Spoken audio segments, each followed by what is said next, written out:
नमस्कार, स्वागत आहे तुमचं आपलं चॅनल सुचित्राज होम किचनमध्ये। आजची रेसिपी आहे पातळ पोह्याचा चिवडा। चॅनलवर जर नवीन असाल तर चॅनलला प्लीज लाईक, शेअर, सबस्क्राईब जरूर करा। पातळ पोह्याचा चिवडा बनवण्यासाठी इथे आपण अर्धा किलो पातळ पोहे घेतले आहेत। पातळ पोहे कडकडीत उन्हामध्ये छानसे वाळवले आहेत। पातळ पोहे चाळणीमध्ये छानसे चाळून घ्यायचे आहेत।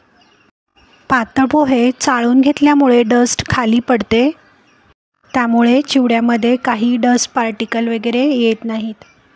इथे तुम्ही पाहू शकता पातळ पोहे छानसे चाळून झाले आहेत।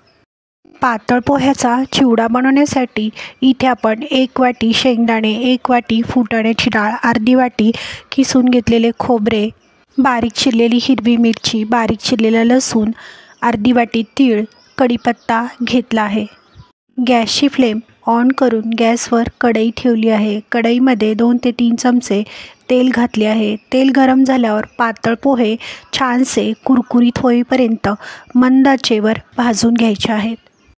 पातळ पोहे झाऱ्याच्या साहाय्याने सावकाश हलवायचे आहेत, त्यामुळे पातळ पोह्याचे तुकडे पडणार नाहीत। इथे तुम्ही पाहू शकता पातळ पोहे छानसे कुरकुरीत असे भाजून झाले आहेत। कढईमध्ये तेल टाकायचे आहे। तेल गरम झाल्यावर 1 वाटी शेंगदाणे छानसे तळून घ्यायचे आहेत। शेंगदाणे तळून झाल्यावर डाळ्या तळून घ्यायच्या आहेत। इथे तुम्ही पाहू शकता डाळ्या छानशा तळून झाल्या आहेत। सुके खोबरे छानसे तळून घ्यायचे आहे। आता आपण चिवड्याला छानशी फोडणी देणार आहोत। गरम तेलामध्ये 1 चमचा मोहरी टाकली आहे। अर्धा चमचा हिंग टाकायची आहे। बारीक चिरलेली हिरवी मिरची टाकायची आहे। बारीक चिरलेला लसूण टाकायचा आहे। कढीपत्ता टाकायचा आहे। सर्व साहित्य 1 ते 2 मिनिटं छानसे तळून घ्यायचे आहे। लसूण, कढीपत्ता आणि हिरवी मिरची ब्राऊन कलर येईपर्यंत कडकडीत असे तळून घ्यायचे आहेत, त्यामुळे त्यांचा कच्चेपणा निघून जाईल। अर्धा चमचा हळद टाकायची आहे। तीळ टाकायचे आहेत।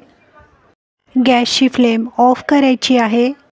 इथे आपण भाजून घेतलेल्या पातळ पोह्यावर तळून घेतलेले शेंगदाणे, डाळ्या, सुके खोबरे टाकायचे आहे। चवीनुसार मीठ टाकायचे आहे। आवडीनुसार पिठी साखर 1 चमचा टाकायची आहे। लिंबू सत्व अर्धा चमचा टाकायचे आहे। तळून घेतलेले हिरवी मिरची, कढीपत्ता, लसूणची फोडणी टाकायची आहे।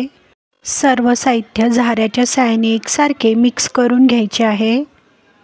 तुम्ही इथे पाहू शकता सर्व साहित्य एकसारखे छानसे मिक्स करून झाले आहे। खाण्यासाठी तयार आहे पातळ पोह्याचा चिवडा। रेसिपी आवडल्यास रेसिपीला प्लीज लाईक, शेअर, सबस्क्राईब जरूर करा। कमेंट बॉक्समध्ये कमेंट करायला विसरू नका। ही रेसिपी तुम्ही जास्तीत जास्त लोकांपर्यंत शेअर करा। अशा प्रकारे तुम्ही एकदा पातळ पोह्याचा चिवडा करून बघा, तुम्हाला नक्की आवडेल। धन्यवाद।